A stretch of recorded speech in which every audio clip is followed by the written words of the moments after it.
We're already paying in injuries, in deaths, in treasure, and destruction of relationships across the world. But this war, we have to understand, probably has no good outcome. Oregon Senator Jeff Merkley weighing in on the war in Iran, now on its 12th day. The Pentagon telling Congress the first week of the war cost more than $11 billion, and $5 billion was spent on munitions alone in the first weekend of attacks.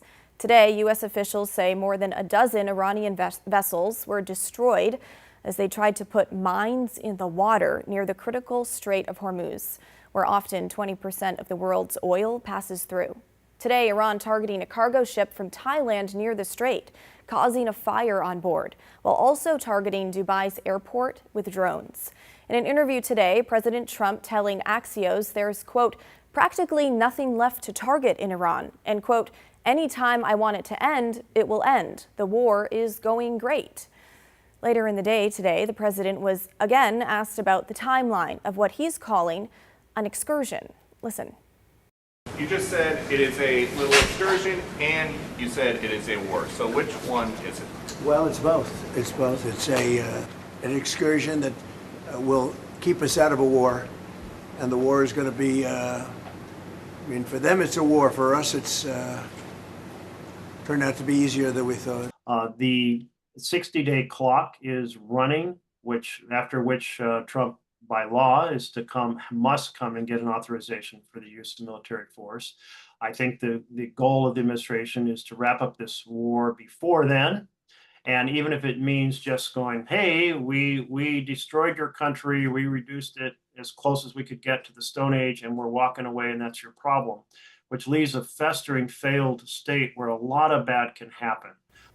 NBC News reporting tonight that in an interview, U.S. Special Envoy Steve Witkoff said nuclear talks with Iran fell apart when they, quote, boasted about having enriched uranium that they say was for civilian purposes. But the Trump administration believes they were going for a nuclear bomb. And when it comes to the possibility of U.S. troops on the ground in the Middle East, Senator Merkley tells us those talks are underway in D.C. A lot of conversation about the United States putting troops on the ground to recover about 1,000 pounds of 60% enriched uranium.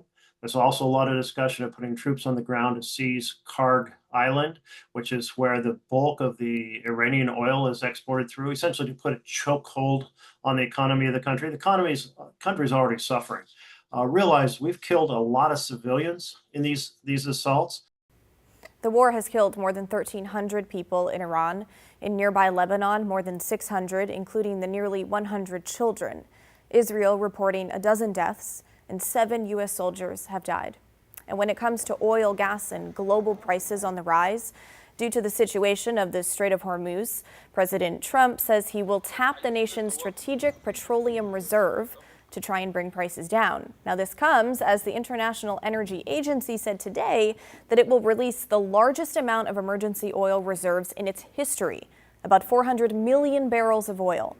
The agency, which includes 32 countries, includes the U.S., has only released emergency reserves 5 times in its 56-year history. During the Gulf War in the early 90s, after Hurricane Katrina in 2005, during the Libyan Civil War in 2011, and twice in 2022 after the Russian invasion of Ukraine. Now, Senator Merkley pushing back on the White House claim that the war in Iran will lower oil and gas prices in the long term.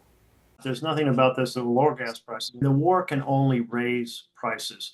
When you cut off 20% of the gas and oil that travels around the world, you're going to raise prices. And everybody sees it when they go to the gas pump. I mean, when you see that additional 50 cents from the Trump war, it is very, very real.